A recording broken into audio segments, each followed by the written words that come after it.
Alors, Mercedes pousse désormais pour remplacer Barcelone par Bahreïn de manière définitive cette année, et contrairement aux saisons précédentes, les essais hivernaux ont eu lieu à Bahreïn et non à Barcelone pour des raisons logistiques, sanitaires et financières. Il a été en effet préféré d'enchaîner directement le premier Grand Prix après les essais hivernaux sur le même circuit. Bah, c'est pas plus mal, hein. Ce qui était une exception au coronavirus est-il amené à devenir la règle à l'avenir? Les voix s'élèvent en ce sens pour menacer le statut du circuit catalan dans le programme F1. L'offensive a été lancée par Mercedes et plus particulièrement par Andrew Chauvelin, ingénieur de course en chef, qui a expliqué pourquoi il préférait Bahreïn à Barcelone. Bahreïn est dur pour les pneus arrière, donc c'est bien pour travailler sur la dégradation. Barcelone en hiver a vraiment détruit le pneu avant gauche. Dans ces conditions plus fraîches, c'est très dur pour ces pneus, donc vous n'avez pas à gérer cela à Bahreïn.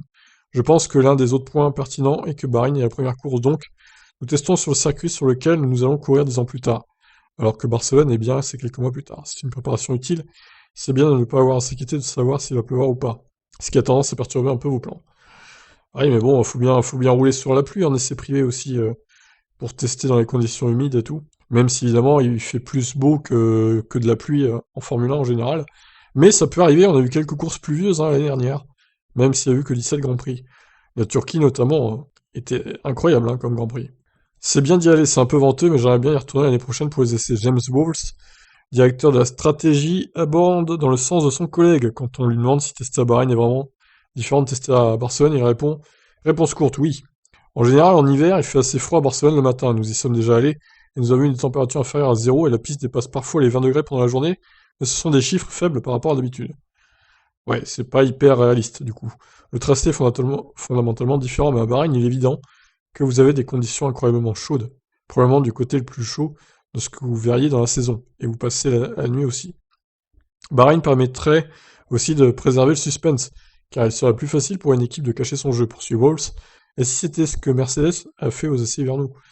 D'un point de vue stratégique, la dégradation est un peu plus élevée à Bahreïn, et cela signifie simplement que lorsque vous essayez de comparer deux voitures dans des situations différentes, ou même juste un tour de pneus de différence entre elles, il y a un décalage dans la performance. Bahreïn a aussi beaucoup plus de lignes droites, donc un peu plus de différence de puissance en termes de vitesse et de temps au tour. Ces équipes montent et descendent dans les modes.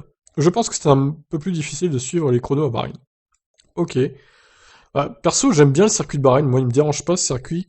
Pourquoi pas l'utiliser? Je le préfère à Barcelone, hein, pour le coup, le circuit de Bahreïn, largement. Et en général, les courses, ils sont plus palpitantes, mouvementées. Alors, oui, il y a des essais hivernaux à Bahreïn. Moi, je pense que ça peut être plus réaliste pour les équipes d'aller là-bas. Et puis d'enchaîner, pourquoi pas, avec le premier Grand Prix, même si là, bon, normalement, Bahreïn n'aurait pas dû être le premier Grand Prix, hein, ça aurait dû être Melbourne, encore une fois, mais bah, Melbourne a dû reporter sa course à novembre. Donc, bon, en termes de stratégie, voilà, il faudrait que Bahreïn repasse première course, du coup. Je sais, ce qui a déjà été le cas dans les années 2010, mais je sais pas si Melbourne serait d'accord. Après, à voir, c'est toute une question de contrat, hein, j'ai envie de dire, donc tout ça peut se négocier. Je vous laisse réagir, qu'est-ce que vous en pensez? Souhaitez-vous que Bahreïn remplace Barcelone dans les essais hivernaux? Ciao ciao!